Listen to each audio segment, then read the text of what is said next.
কোরআনে একটা আয়াত আছে, এই লোক তুমি যদি কোনো লোকের বাড়িতে যাও তাহলে হুড় হুড় হুড় হুড় করে ঢুকবে না। কি করতে হবে? কোরআনের নিয়ম, ইয়া আইয়ুহাল্লাযীনা আমানু লা তাদখুলু বুয়ুতান গায়রা বুয়ুতিকুম হাত্তা তাস্তানিসু ওয়া তুসাল্লিমু আলা আহলিহা।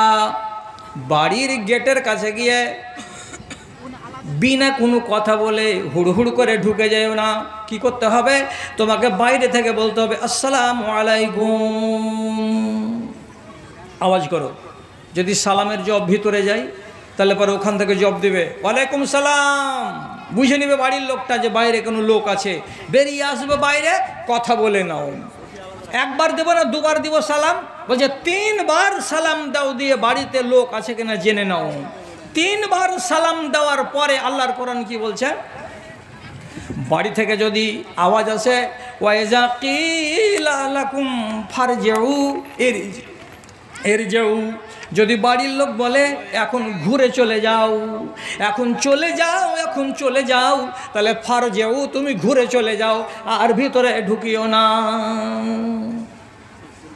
বুঝতে পারা গেল? কোরআনের এটা আয়াত, কোরআনের আয়াত।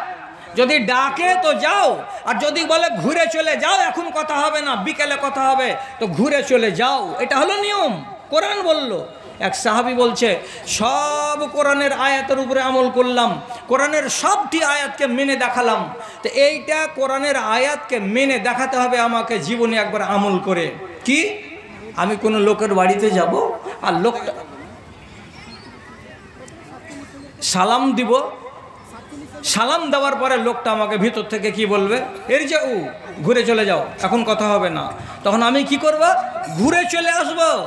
যদি ঘুরে চলে আসি তাহলে আমার জীবন ধন্য, যে আল্লাহর কোরআনের একটা আয়াতের উপরে আমল করতে পারলাম। আমি সালাম দিলাম 3 বার, বাড়িতে ডাকলো না, উল্টা আমাকে বলল ঘুরে চলে যাও, আমি ঘুরে চলে এলাম। আমার দুঃখ লাগবে না, আমার মনটা খুশি হবে যে আল্লাহর কোরআনের উপরে আমি একটা আমল করতে পারলাম জীবনে। তো কি করছি আমি? মুজাহিদ রাহিমাহুল্লাহ বলছেন, একজন আল্লাহর নবীর সাহাবী 10 বছর ধরে চেষ্টা চালিয়ে যাচ্ছে কিসের? এই আয়াতটার উপরে আমল করে দেখাবে তার জন্য। তো কি করছে? এবার এখানে গেল, বাড়ির বাইরে থেকে আওয়াজ দিয়ে বলছে আসসালামু আলাইকুম। তো বাড়ির ভেতরের লোক জানতে পারছে, আওয়াজটা শুনেই বুঝে নিচ্ছে যে এটা কে আছে, তো উমুক মাওলানা আছে। তখন ওখান থেকে বলছে কে? মাওলানা ভাই, চলে এসেন চলে এসেন চলে এসেন।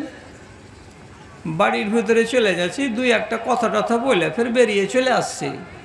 তো এই করে মাস গেল, 3খানা বাড়িতে চেষ্টা করলাম, 4খানা বাড়িতে চেষ্টা করলাম, তারপরে ফের মার্চ মাসে ফের 2-3টা বাড়িতে গিয়ে চেষ্টা করলাম।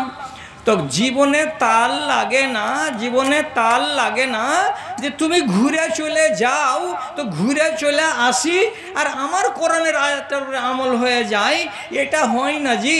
তো ওইটা তাল খুঁজতে খুঁজতে খুঁজতে খুঁজতে আমার 10 বছর কেটে গেল।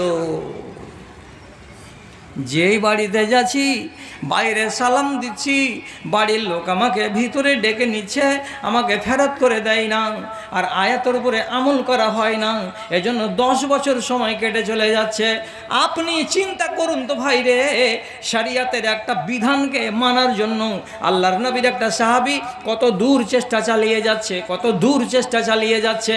আর আপনার মতো মুসলমানগুলো আল্লাহর কোরআনের একটা বিধানগুলোকে পায়ের তলায় খুঁজে দেওয়ার জন্য সারা দিন চেষ্টা চালিয়ে যাচ্ছেন, মানার জন্য চেষ্টা চালাতে যান না।